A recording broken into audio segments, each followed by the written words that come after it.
আমরা সমস্ত মানুষ আল্লাহ তাআলার সৃষ্টি।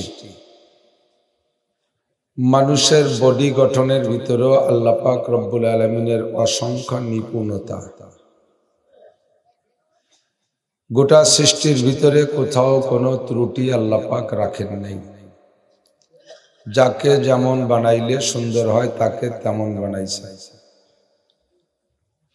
যাকে যে কাজে ব্যবহার করলে ভালো হয় আল্লাহ তাআলা তাকে সে কাজে ব্যবহার করেন। সমস্ত সৃষ্টি জগতের ভিতরে আমরা দৃষ্টি রাখলে, চোখ রাখলে, খুঁজলে কোথাও কোনো ত্রুটি খুঁজে পাবো না। আল্লাহ পাক নিজেই চ্যালেঞ্জ করে বলেন, ফানফুজু লা তানফুজুনা। আল্লাহ পাক বলেন, তাবারাকাল্লাযী বিয়াদিহিল মুলকু ওয়া হুয়া আলা কুল্লি শাইইন কাদির আল্লাযী খালাকাল মাউতা ওয়াল হায়াতা লিয়াবলুয়াকুম আইয়ুকুম আহসানু আমালা ওয়া হুয়াল আজিজুল গফুর আল্লাযী খালাকা সাবআ সামাওয়াতিন তিবাকা মা তারা ফি খালকির রহমানি মিন তাফাউত ফারজি'ল বাসারা হাল তারা মিন ফুতুর সুম্মা আরজি'ল বাসারা কাররাতাইন ইয়ানকালিব ইলাইকাল বাসারু খাসিআন ওয়া হুয়া হাসীন। আমি সাতটা আসমান বানাইলাম, সাতটা জমিন বানাইলাম, মরণ বানাইলাম, হায়াত বানাইলাম, লক্ষ লক্ষ অসংখ্য সৃষ্টি করেছি।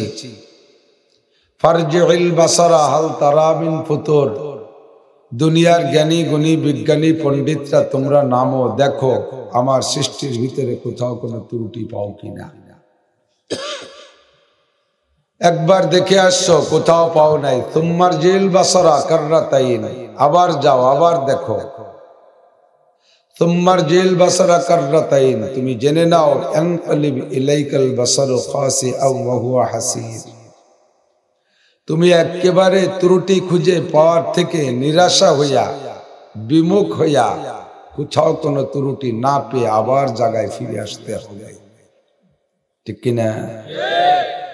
যদি কেউ কোনো জায়গায় ত্রুটি খুঁজে বের করে তাহলে বোঝা যাবে ওটা আল্লাহর সৃষ্টির ত্রুটি না, ওটা ওর বুদ্ধির ত্রুটি। আবার আপনার বডিটা বানাইছে আল্লাহ তাআলা কত সুন্দর, গোটা সৃষ্টির ভিতরে সবচেয়ে সুন্দর করে বানাইছে আল্লাহ মানুষকে। মানুষের সৌন্দর্যের শেষ নাই, কথা বলেন। সবচেয়ে আল্লাহ পাক নিজেই বলেন, লাকাদ খালাকনাল ইনসানা ফি আহসানি তাকওয়িম। যত সৃষ্টি বানাইছি কোথাও তো ত্রুটি পাবাই না, সবচেয়ে সুন্দর করে বানাইছি আমি মানুষকে, এর মধ্যে কোনো সন্দেহ নাই। কোন মুফাসসিরিনে কিরাম লেখে, একটা পৃথিবীর ভিতরে, গোটা পৃথিবীর ভিতরে যত সৃষ্টি আছে সমস্ত সৃষ্টির নমুনা আল্লাহ তাআলা মানুষের মধ্যে রেখেছেন। জঙ্গল মানুষের মধ্যে আছে, শরীরে যত লোম এগুলো জঙ্গলের সাথে তুলনা করা হয়। জঙ্গলের ভিতরে প্রাণী আছে, সুন্দরবনে যাবেন বাঘ দেখবেন, হরিণ দেখবেন, বুনো শূকর দেখবেন, মোরগ দেখবেন, মুরগি দেখবেন, বান্দর দেখবেন। সুন্দরবনে অনেক জঙ্গল, অনেক সুন্দর বনের জঙ্গলে অনেক প্রাণী। মানুষের জঙ্গলের মধ্যেও প্রাণী আছে, উকুন আছে। জঙ্গল যেমন তার প্রাণীও তেমন। মানুষের মাথার মধ্যে একটা বাঘ ছাড়িয়ে দিলি তার ঘুরে বেড়াতে হবে, মাথার মধ্যে দুটো বান্দর ফলাতে পারে। জঙ্গল যেমন তার প্রাণীও। যাবেন সাগর সমুদ্রে, লবণ পানি দেখবেন, মানুষের দেহের মধ্যে আল্লাহ পাক লবণ পানি রেখেছে। কাঁদলে চোখ থেকে যে পানি বেরোয় এটা মিঠে না লবণ? মধুমতি পদ্মা নদীতে মিষ্টি পানি, মানুষের দেহের মধ্যে আল্লাহ পাক মিষ্টি পানি রেখেছে। জিহ্বাতে যে লালা আসে এটা লবণ না মিঠা? মিঠা যদি না হয়তো ডোক গিলতাম না, ঠিক না? মানুষের চেহারার ভিতরে চাঁদের চাইতে উজ্জ্বলতা আছে। ভালো চেহারাওয়ালাকে যদি তুলনা করে বলে কি ওর চেহারাটা একেবারে চাঁদের মতো, ঠিক না? চাঁদের নমুনা আছে। মানুষের শরীরের ভিতরে সূর্যের পাওয়ার আছে। মানুষের চোখ দিয়ে কত দূর পর্যন্ত দেখে। সূর্য যেমন দুনিয়াটাকে উজ্জ্বল করে দেয়, মানুষের চোখ দিয়ে এরকম দেখে। মানুষের দেহের ভিতরে মরুভূমি আছে, শরীরের অন্যান্য অঙ্গে লোম ক্যাশ কিছু না কিছু হয়, হাতের তালুতে পায়ের তালুতে কোনোদিন হয় না। মরুভূমিতে যেমন গাছপালা হয় না, হাতের পায়ে তালুতে হয় না, ঠিক কিনা? এমন করে যেদিকে যাবেন সারা জিন্দেগি ভরে এগুলো একটা একটা করে মিলাইতে তালে থাকলে শরীরের মধ্যে পাবেন। একটা মানুষের দেহ মানে একটা পুরো পৃথিবী। মানুষে যখন দাঁড়িয়ে থাকে তাকে তুলনা করা হয় গাছের মতো। গাছ দাঁড়িয়ে থাকে সোজা হইয়া, মানুষ দাঁড়িয়ে থাকে। মানুষ যখন রুকুতে যায় তখন চতুষ্পদ জন্তু যেগুলো চার পায়া প্রাণী এগুলো উবুর হয়ে থাকে 12 মাস কাল। মানুষের ইবাদতের মধ্যে রুকুটাকে চতুষ্পদ জন্তুর সাথে মিল করা আছে। মানুষে যখন বসে আত্তাহিয়াতু পড়ে বসে থাকেন তখন আপনাকে তুলনা করা হয় পাহাড়ের সাথে। পাহাড় জীবন ভরে একভাবে খামি দিয়ে বসে আছে, নড়চড় নাই, ঠিক কিনা? আল্লাহ পাক বলেন, ওয়াইলুল, নবী পাক বলেন, ওয়াইলুল লিমান করাআহা ওয়া লাম ইয়াতাফাক্কার ফিহা। ওই জাতি বিপদগামী হবে, ধ্বংস হবে, ক্ষতিগ্রস্ত হবে, জাহান্নামী হবে যারা আল্লাহর কোরআন পড়ে আর কোরআন নিয়ে গবেষণা না করে। কোরআন নিয়ে গবেষণা করলে আল্লাহর সৃষ্টি রহস্য, আল্লাহর অপুরন্ত কুদরত আমার আপনার চোখে ভেসে উঠবে। আল্লাহ পাকের এই অসংখ্য কুদরত দেখাইতে গিয়ে আল্লাহ পাক বলেন, দেখো মানুষ, ওয়াকুল্লা শাইইন খালাকনা যাওজাইন, সব কিছুর ভিতরে আমি যা কিছু সৃষ্টি করেছি সব জায়গা আমি জোড়া সিস্টেম সৃষ্টি করেছি। জোড়া জোড়া জোড়া বলে তো দুই দুটিরে কি কয়? জোড়া কয়, ঠিক না? সব জায়গা জোড়া আছে। সূর্যের সাথে জোড়া চন্দ্র, গ্রহের সাথে জোড়া নক্ষত্র, আসমানের সাথে জোড়া জমিন, দিনের সাথে জোড়া রাত, ভালোর সাথে জোড়া মন্দ, আলোর সাথে জোড়া আধার, সামনের জোড়া পিছে, ডাইনের জোড়া বামে, উপরের জোড়া নিচে। সব জায়গা জোড়া মেলে কি না? পশু প্রাণীর মধ্যে যে দেখেন সব জায়গায় জোড়া আছে, আছে সব জায়গা জোড়া আছে। হাত্তাকে গাছপালার মধ্যে জোড়া আছে। একটা গাছে তাল হয় আর একটা গাছে জট হয়, হয়নি? কে দিকায়নি না? সব গাছে তাল হয়। তাল গাছ যেটা তাল হয় সেটা মায়া গাছ, যেটা জট গাছ জৈট গাছ, মর্দা গাছ, পুরুষ গাছ। খেজুর গাছে একটা খেজুর গাছে খেজুর হয় আর একটা খেজুর হয় না, খালি সুময় হয়, ওইটা মদ্দা গাছ।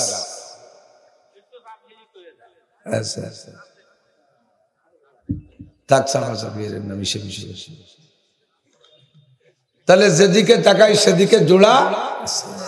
ষাঁড় আছে তো গাভী আছে, কুত্তা আছে তো কুত্তি আছে, শুয়োর আছে তো শুয়োরনি আছে, মোরগ আছে তো মুরগি আছে। আস্তে আস্তে কত দূর আছে হাতে পাইছি বাঁচাবার মধ্যে ঘা পাসনা যখন হয় ওর মধ্যে চুলকায়, ছোট ছোট পোকা হয়। আমাদের ওদিকে চেই পোকা। সেই পোকা চোখে দেখা যায় না, এত ছোট, ভালো চোখ না হলে দেখা যায় না। খুব পাওয়ারওয়ালা চোখওয়ালা মহিলারা ওটা কাঁটা যে বের করে নখে ফুটে ফেলে উকুনির মতো। এই সেই পোকার মধ্যে জোড়া আছে, ওদের মধ্যে স্বামী স্ত্রী আছে, ওদের মধ্যে প্রজনন পদ্ধতি আছে, ওরা ডিম আন্ডা বাচ্চা দেয়। তাহলে সব জায়গা জোড়া। এই জোড়াগুলো বলে আল্লাহ বললেন কি, লাআল্লাকুম তাযাক্কারুন, আমি সব জায়গা জোড়া বানাইছি কি জন্য? যাতে তোমরা সেখান থেকে উপদেশ গ্রহণ করতে পারো। খুব ঠান্ডা মাথায়। আমার আগে যিনি বয়ান করেছেন যুবক মানুষ, সুললিত কণ্ঠের অধিকারী, সুর আছে, ভাষা ভালো, কণ্ঠ ভালো, গজল জানে। আমি একটু বুড়ো হয়ে গেছি আর আগের তেই সুর নেই, এখন বুড়োই হয়ে যাচ্ছি আস্তে আস্তে। এই ক্লাসের মতো একটু আপনাদেরকে নিয়ে আলোচনা করবো, কষ্ট হবে না? বাংলাদেশে তো সুর না হলে ওয়াজ হয় না, এটা আর এক জ্বালা। আমরাই কয় বাঁকড়াই, মানে অল্প দিনের মধ্যে বাদ পড়ে যাবো, সুরে লাগে ধাক্কায়। বেশি দেরি নাই, কারণ দেখতেছি তো চোখের সামনে প্লাস্টিকের দাবড়ে কাঁসার বদনা শেষ, ঠিক না? প্লাস্টিকের দাওয়ায় সিলভার শেষ, সিলভারের বদনা নাই, কাঁসার বদনা নাই, কাঁসার কলস নেই, সব প্লাস্টিক হয়ে গেছে। বাতের আড়িও প্লাস্টিকই রয়ে গেছে। বাজারে যাইতে হয়তো বোতল নিয়ে তেল কিনতে, আন্টুল্লাই এর তেল কিনে নিয়ে এসে বলি তিনি, সব প্লাস্টিক হয়ে গেছে, ঠিক না? তো ঠিক হিসেবে আমিও বাদ পড়ে যাবো, বেশি দেরি নেই, একটু ক্লাসের মতো। তাহলে সব জায়গা জোড়া আছে। আল্লাহ কেন বললেন জোড়া? এই জোড়া ছাড়া আল্লাহ বানাইতে পারে কি পারে না? পারে পারে? আপনারা দেখেছেন কিনা জানি না, সব গাছই তো হয় বীজ থেকে, কিন্তু বাঁশ কি বীজের থেকে হয় নাকি? বাঁশ আর একটা বাঁশের থেকে হয়, ঠিক না? খেজুর গাছ কি খেজুর গাছের থেকে কি কোনো করলি হয় না বিচিত্র হয়? সৌদি আরবে এক প্রকার খেজুর আছে, তার কোনো একটা খেজুরিও বিচি হয় না। বিচি ছাড়া খেজুর পেকে যাবে, বিচি হবে না। আমার ঘরে আছে এখনো, বাজারে গেলে পাবেন বিচি ছাড়া খেজুর। ওই খেজুর গাছের থেকে কিভাবে আর গাছ হয়? আমি ওই দেখতে তো সময় পাই না। আপনারা কৃষক মানুষ, আপনারা ক্ষেত খামার সম্পর্কে জানেন, আপনারা অবশ্যই জানেন। আমি দেখি নাই বিদায়, আমি আর আমার ছোট ভাই দুই ভাই আটতেছি, দেই যে ওলকপির ক্ষেত, ওলকপি গোলকপি, তো গোলকপির ক্ষেত।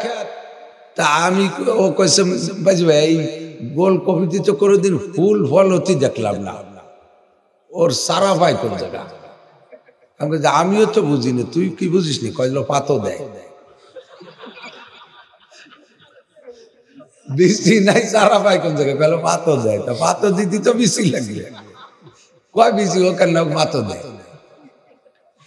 যে খেজুর গাছে খেজুরি বৃষ্টি হয় না, ওর সারা পাই কোন জায়গা? ওর থেকেও করলি হয় খেজুর গাছে, বাঁশের মতো করলি হয়, ওইগুলো খুলে খুলে নিয়ে লাগায়। সব জায়গা জোড়া আছে, সব জায়গা জোড়া আছে। আল্লাহ পাক সব জায়গা জোড়া কেন বানাইলেন? আল্লাহ কইলা আল্লাকুম তাযাক্কারুন, যাতে তোমরা জোড়া থেকে উপদেশ গ্রহণ করতে পারো। সব জায়গা জোড়াকে দেখো ভিন্ন ভিন্ন দায়িত্ব দেওয়া আছে, যাকে যে ডিউটি দেওয়া আছে সে সেই ডিউটি পালন করে। কেউ কের জায়গায় আসতে চায় না, কেউ কের জায়গা দখল করে না, আর কেউ কের ডিউটিতে ত্রুটি করে না। আর সব সৃষ্টি মিলাইয়া সকলের উপরে মাতবাড়ি দিয়ে দিছি মানব জাতিকে। সমস্ত মখলুককে বানানো হয়েছে মানুষের খেদমতে।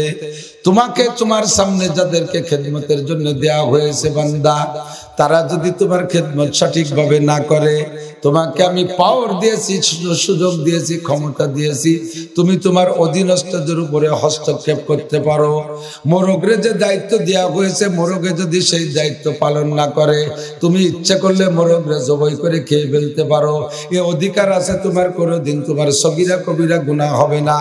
ষাঁড়টাকে যে দায়িত্ব দেওয়া হয়েছে তোমার খেদমতে, ষাঁড়ে যদি তোমার দেওয়া দায়িত্ব পালন না করে, তোমার খেদমত যথাযথ পালন না করে, তাহলে তুমি তারে জবাই করে খেয়ে ফেলতে পারো, বাজারে নিয়ে বিক্রি করতে পারো, তাতে তোমার কোনো সগীরা কবিরা হবে না। কথা বলেন ঠিক কি ঠিক না? গাভীরে তোমার খাদেম হিসেবে বানাইছি, তারে দায়িত্ব দিছি বছরে একটা বাচ্চা দেবে, ডেলি 3-5 কেজি 10 কেজি 20 কেজি দুধ দেবে। ও যদি তোমার খাবার খাইয়া তোমার ডিউটি পালন না করে, তোমার খেদমত তোমার চাহিদা পূরণ না করে, তোমার অধিকার দিয়েছি তুমি গাভীটারে জবাই করে খেতে পারো, বাজারে বিক্রি করলে বিক্রি করতে পারো, অন্য কাজে তারে ব্যবহার করতে পারো। মুরগি দিয়েছি তোমার ডিম দেবে, বাচ্চা দেবে। মুরগিতে যদি ডিমও না দেয়, বাচ্চা না দেয়, তোমাকে অধিকার দিয়েছি ইচ্ছা করলে মুরগিরে জবাই করে খেতে পারো, ইচ্ছা করলে বিক্রি করে করে দিতে পারো। তোমার এতে কোনো সগীরা কবিরা গুনাহ খাতা কিছুই হবে না। আমার আপনার এ পাওয়ার আছে না নাই? এবার আল্লাহ পাক বলেন লাআল্লাকুম তাযাক্কারুন, ও বান্দা এগুলো নিয়ে গবেষণা করে তার থেকে তুমি উপদেশ গ্রহণ করো। কি উপদেশ গ্রহণ করব? কয় দেখো, 1 নম্বর উপদেশ হলো আমি আল্লাহ পাক যাকে যার জন্য বানাইছি সে সেই জায়গায় আছে, সে আর একজনের জায়গায় যাইতে চায় না। মোরগে কোনোদিন কয় না ও মুরগি তোরা আর ডিম পারিস না, অনেক আমরা পারবো। মুরগিতে কোনোদিন কয় না যে আমরা ডিম দিতে পারবো না। ও মোরগ তোমরা আর বাঘ দিবা না, এখন এতে বাঘ আমরা দেব। ষাঁড়ে কোনোদিন কয় না গাভীরে আমরা এখন বেঁচে পেটে বাচ্চা ধারণ করব। গাভীতেও কোনোদিন কয় না আর কতকাল বাচ্চা দেবো আর দুধ দেবো, এখন তোমরা ষাঁড়রা দিবা, আমরা গাভীরা হাল চাষ করবো। এ কথা কোনোদিন গাভীতে কয় না। যারে যেখানে দায়িত্ব দেওয়া হয়েছে সে সেখান থেকে দায়িত্ব পালন করে। আল্লাহ কয় ওয়া খালাকনাকুম আজওয়াজা, হে মানব জাতি তোমাকে আমি জোড়া করে বানাইছি, তোমাদের অর্ধেক বানাইছি পুরুষ আর অর্ধেক বানাইছি নারী। তোমাদেরকে প্রত্যেকটা ডিউটি ভিন্ন করে দিয়েছি, যার যার ডিউটি পালনের জন্য এলেম আলাদা করে দিয়েছি। সৃষ্টিগত ম্যাটেরিয়াল সবারই একই উপাদান দিয়ে তৈরি। আবু আতেশ খাকো বাদো বান্দান, আবু আতেশ খাকো বাদো বান্দান, বামানো তো মুর্দাবাদ জিন্দান। পুরুষে বানাইছে চারটে জিনিস দিয়া, নারীকেও বানাইছে চারটে জিনিস দিয়া। আগুন পানি মাটি বাতাস দিয়া পুরুষ বানাইছে, নারীকেও বানাইছে আগুন আর পানি আর মাটি বাতাস দিয়া। কথা বলুন ঠিক কি ঠিক না? জন্মসূত্রে একই ম্যাটেরিয়ালস দিয়ে তৈরি, একই মায়ের গর্ভে জন্ম নেছে যমজ ভাবে দুইটা সন্তান। আগে ডেলিভারিতে আসছে বাচ্চা মেয়েটা, পরে আসছে ছেলেটা। আগে যেটা জন্ম নেয় স্বাভাবিকভাবে ওইটা একটু বলিষ্ঠ হয়, একটু বড় হয়, পরে যেটা হয় ওইটা একটু চাপা হয়। জন্মসূত্রে দেখা গেল মেয়েটা একটু বড়, ছেলেটা একটু ছোট। ধীরে ধীরে ওরা বড় হইতে থাকে। দুইজনেরই সৃষ্টি একই জিনিস দিয়া, একই মায়ের গর্ভ, মায়ের পেটে বীর্যের মাধ্যমে তারা তৈরি হয়েছে। এবার একটু যখন বড় হয়ে উঠে, ডাইন বাম চেনা শেখে, খেলাধুলা বোঝে, দেখবেন উভয়ের আল্লাহ পাকের কুদরতি সিস্টেমে স্টার্টিং ভিন্ন দিক চলে যায়। ছেলেদের স্টার্টিং ডান দিক চলে যায়, মেয়েদের স্টার্টিং বাম দিক চলে যায়। ছেলেদের রুচি একরকম হয়, মেয়েদের রুচি আর এক রকম হয়। ওইটা শিখাই দেওয়া লাগে না, ওটা বলে দেওয়া লাগে না। ছেলেতে বাপরে কয়, আব্বা আমারে ক্রিকেটের বইটা কিনে দাও, খুঁটো কিনে দাও, টেনিস বল কিনে দাও, র্যাকেট কিনে দাও, ফুটবল কিনে দাও, বাইসাইকেল কিনে দাও। মেয়েতে মাকে বলে, মা আমাকে হাড়ি পাতিল পাটা হুটো কিনে দাও, চুরি ভিতে হুতুল কিনে দাও। ওর দিকটা চলে যায় বাম দিক, আর এর দিক ডান দিক চলে যায়। কতক্ষণ ঠিক কি ঠিক না?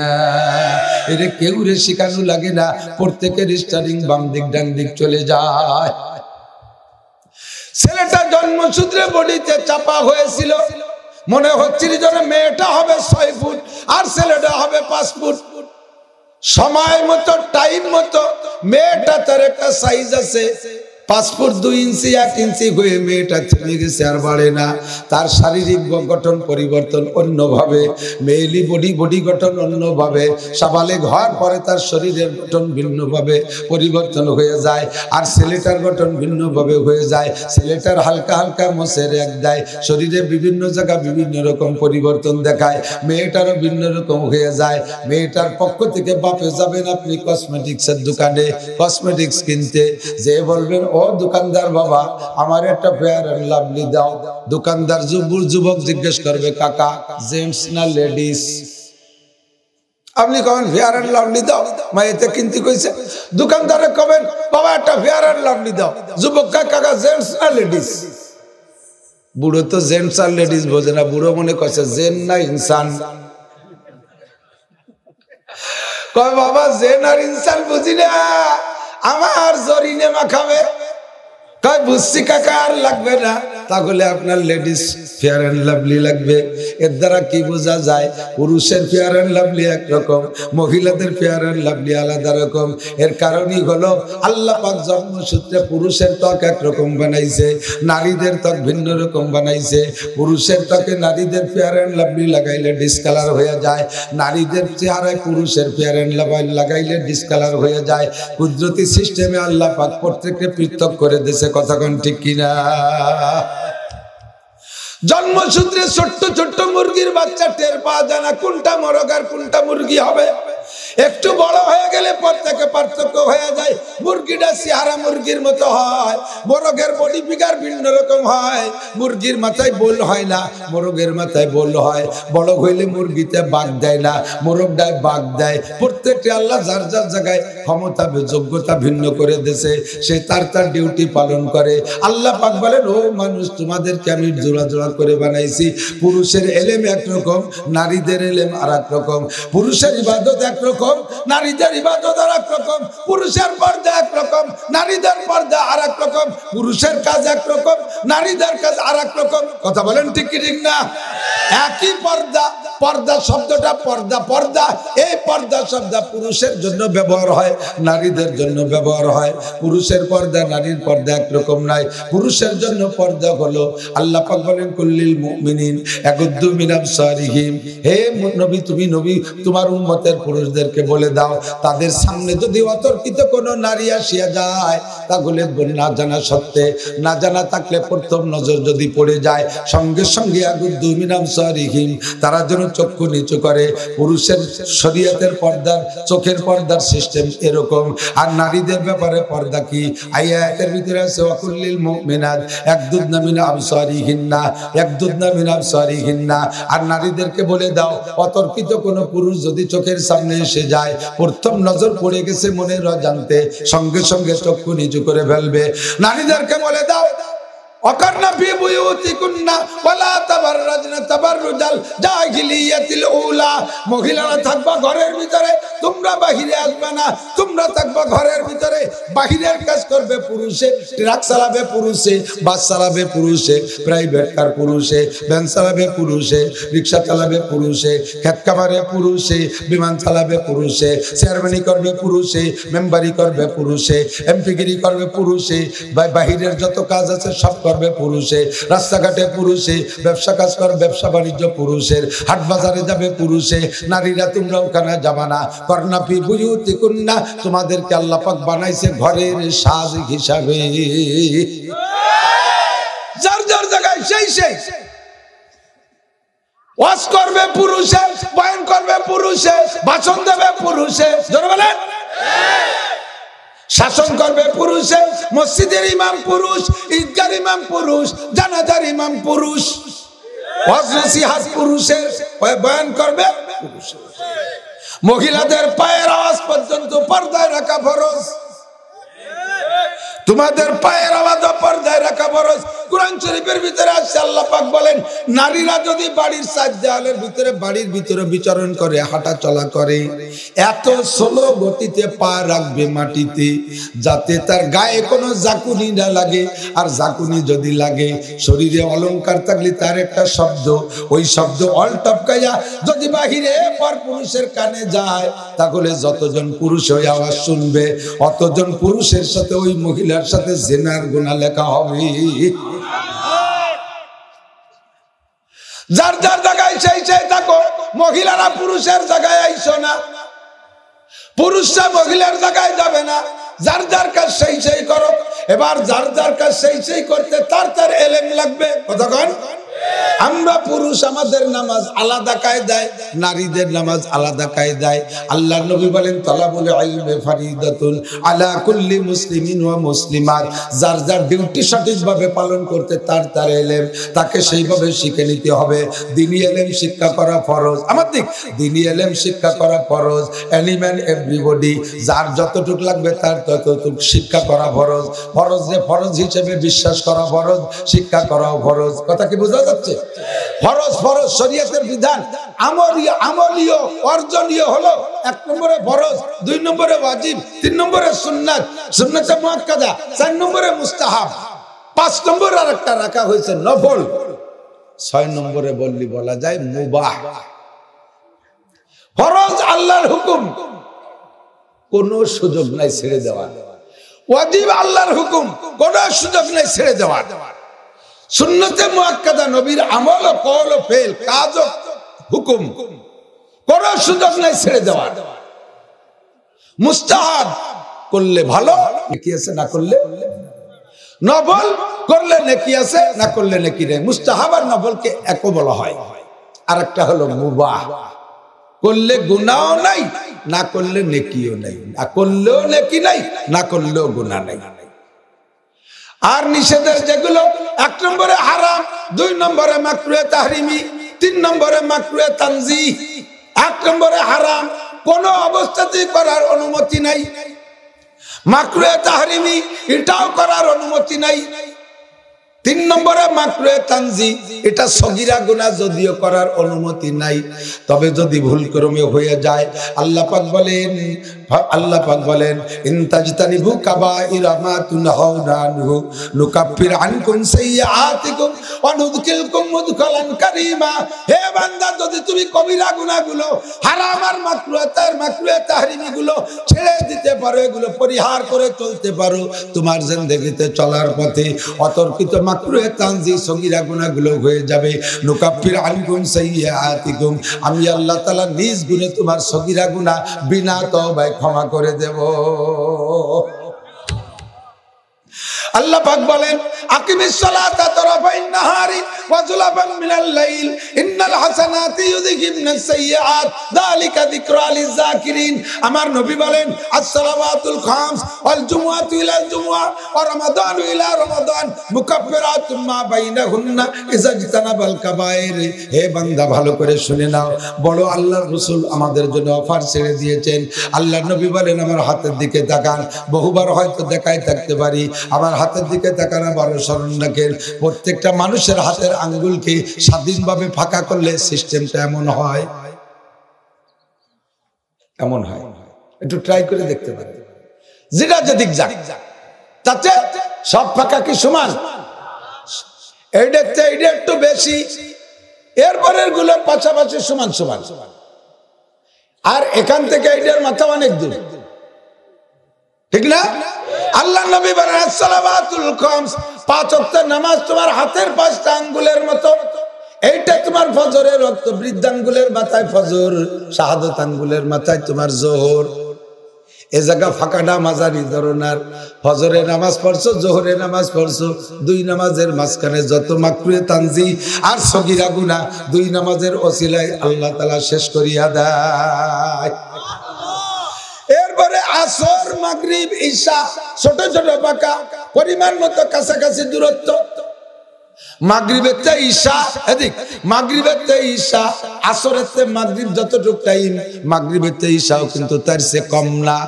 ঈশার নামাজ মাগরিবের নামাজের মাগরিবের ওয়াক্ত হওয়ার থেকে ঈশার আউয়াল ওয়াক্ত পর্যন্ত বাংলাদেশে 1 ঘন্টা 12 মিনিটের ডিস্টেন্স। 1 ঘন্টা 12 মিনিট, এর মধ্যে কোনো মাকরুহ ওয়াক্ত নাই। এর ভিতরে যখনই পড়বেন পূর্ণ নামাজ হবে। আসরের নামাজের শেষ দিক দিয়ে যায় বেলা লাল হয়ে গেলে মাকরুহ হয়ে যায়। টাইম প্রায় সমান সমান। যোহর, আসর, মাগরিব, ঈশা এই 2টে 3টের ভিতরে পরিমাণ মতো এই 3টে ফাঁকা। এইটা হলো ফজর, এইটা যোহর মাঝারি, এরপরে 3টে ছোট ছোট, এইটা হলো ঈশা, ঈশা থেকে ফজর পর্যন্ত বুড়ি আঙ্গুলের মাথা পর্যন্ত লম্বা একটা গ্যাপ। এইটা হলো ঈশা আর এইটা হলো ফজর, এই লম্বা গ্যাপ।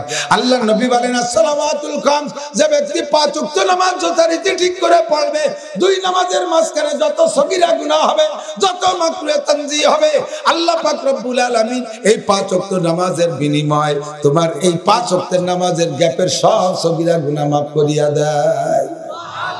একটা ফিল্টার মুমিনকে আল্লাহ পার করার জন্য, মাফ করার জন্য 3টে ফিল্টার করেছেন, 3টে ফিল্টার রেখেছেন। আপনাদের দিক আয়রন আলা পানি, টিউবওয়েলে পানিতে যদি আয়রন থাকে, ওইটা বিভিন্ন প্রকারের কৃত্রিম ফিল্টার আসছে। আমরা আগে পাবলিক ফাংশনে ফিল্টার বানাইতাম মাটি হাড়ি দিয়ে, মনে আছে নাকি? কোনো বাড়ি দেখছেন নাকি? মাটি হাড়ি দিয়ে পানি ফিল্টার করা যায়, লাস্টে পানিতে বিলকুল কোনো আয়রন থাকে না। এই জায়গা 3টে হাড়িতে ফিল্টার করে। উপরের হাড়ির ভিতরে দিতে হয় কয়লা, 2 নম্বর হাড়িতে দিতে হয় পাথর, 3 নম্বর হাড়িতে দিতে হয় বালু। 1 নম্বরটা কয়লা, 2 নম্বরটা পাথর, 3 নম্বরটা হলো বালু। 3টে ফিল্টারে ফিল্টারিং হওয়ার পরে নিচে একেবারে স্বচ্ছ পানি যায়, আয়রন আর্সেনিক কিছুই থাকে না। আল্লাহ পাক বলেন মুমিনদের জান্নাতে দেওয়ার জন্য নবী পাক যেভাবে বলেছেন, হয় তোমার জিন্দেগিতে 3টে ফিল্টারিং হয়, প্রত্যেক বছর 3টে ফিল্টারিং হয়। 1 নম্বরে 5 ওয়াক্ত নামাজে ফিল্টারিং, তোমার 2 নামাজের মাঝখানে কোনো সগীরা গুনাহ থাকে না।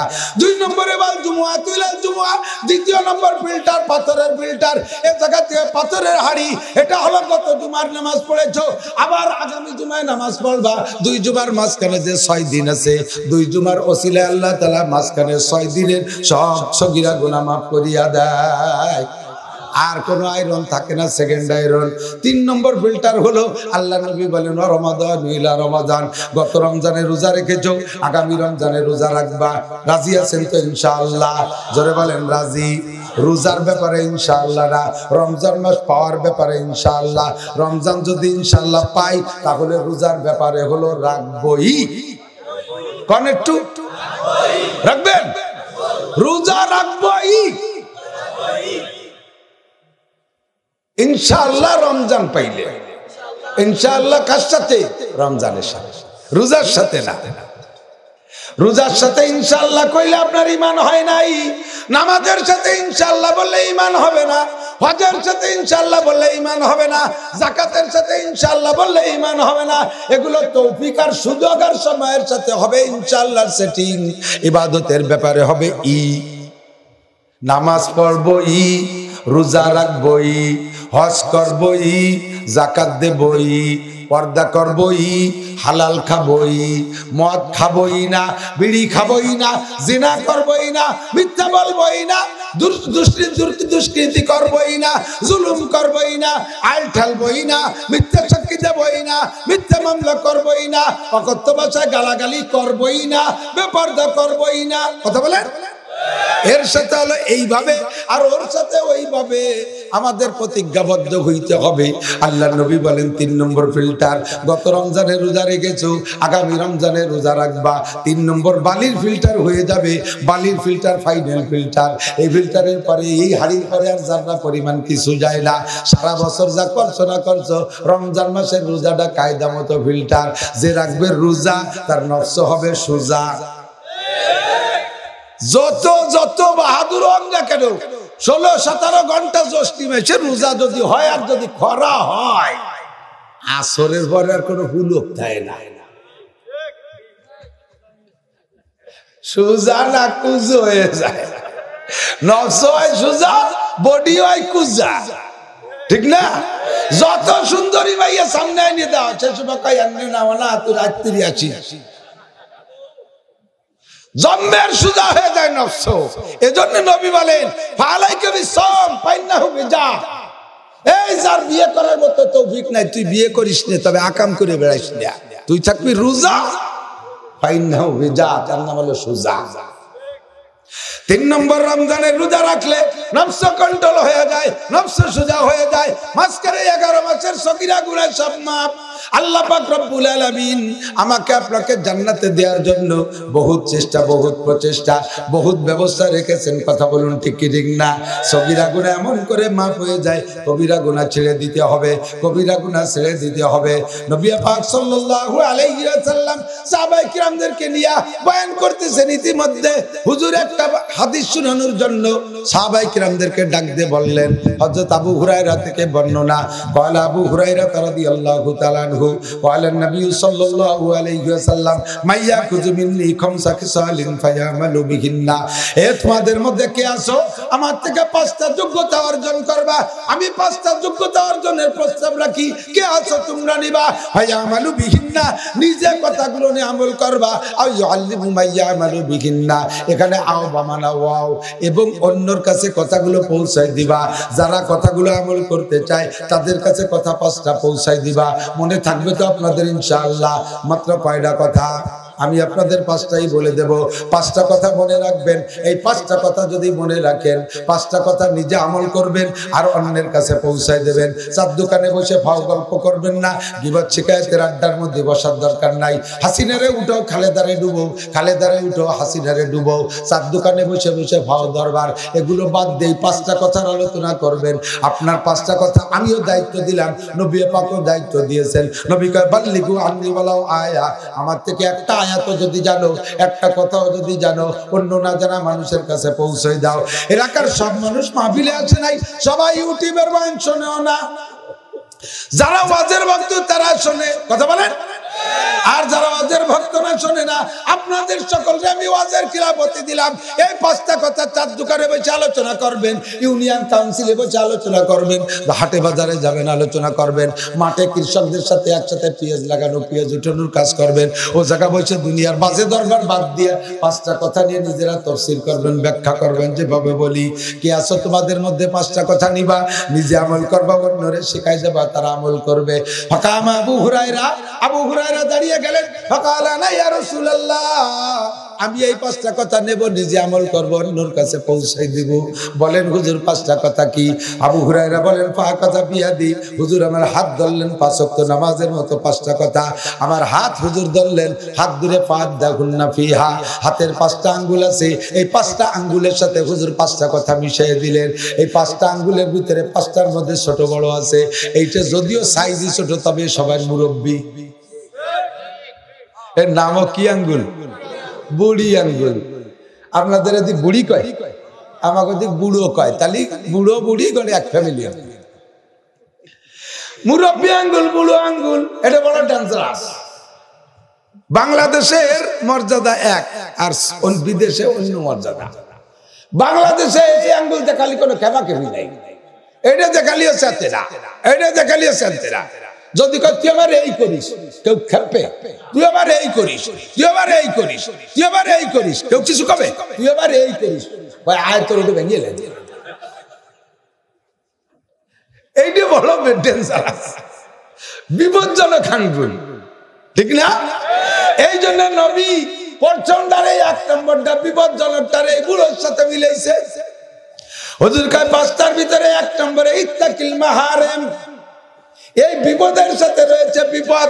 ইত্তাকিল মাহারিমা, হে দুনিয়ার মানুষ তোমরা সকলে জেনে নাও, আমার নবী বিশ্ব নবী দরদের নবী বড় মায়ের সাথে তোমারে ফিল্টারিং কইরা তোমার থেকে আয়রন আর আর্সেনিক মুক্ত কইরা পরিষ্কার করে জান্নাতে দেওয়ার জন্য 5টা কথা বলেছেন। 1 নম্বরে যত প্রকার হারাম আছে, যত প্রকার হারাম আছে সব হারাম ছাড়িয়া দাও। শিখতে হবে তলাবুল ইলম। মানেন না কেন? জানেন না তাই। মানতে হলে জানতে হবে। বলেন মানতে হলে, জানি না তাই মানি না। বহুত কথা জানি না বিদায়। আর মানতে মানতে একবার যদি অভ্যাসে পরিণত হয়ে যায় তখন আর আমল করতে কিন্তু কষ্ট হয় না। বোঝেন নাই কথা? এরে কয় শরিয়াত কা তবিয়ত বন জানা। শরিয়াত যদি তবিয়তে পরিণত হয়ে যায়, ইসলাম যদি আমার চরিত্র হয়ে যায়, তখন আর ইসলামের কোনটা আমল করতে কষ্ট হয় না। চক্ষু বন্ধ করে মিলিয়ে দেখেন। ফজরের নামাজ জামাতে পড়ার অভ্যাস হয়ে গেছে। যত শীত হোক আর যত যাই হোক না কেন, ওই লোকটারে লেপে টেনে রাখতে পারে। ওর মসজিদের সাথে নফস সেট হয়ে গেছে। দাড়ি রাখার অভ্যাস হয়ে গেছে। যারা দাড়ি রাখছে আমাকে দাড়িতে কি চুল কই নাকি? যারা রাখে নাই তাদের দাড়ি রাখাইতে গেলে কষ্ট হয়, তাদের চুলকায়, খাইজুয়, নানান যাবে বহুত সমস্যা। শরিয়াত যদি তবিয়ত বনে যায়, দস্তরখান ছাড়া খানা খান না। অভ্যাস হয়ে গেছে দস্তরখানে খানা খাওয়া। এখন খানা খাইতে গেলে দস্তরখান ছাড়া বসতেই মনে চায় না। অভ্যাস হয়ে গেছে ডান হাতে পানি খাওয়া, বাম হাত দিয়ে খাইতেই পারবেন না।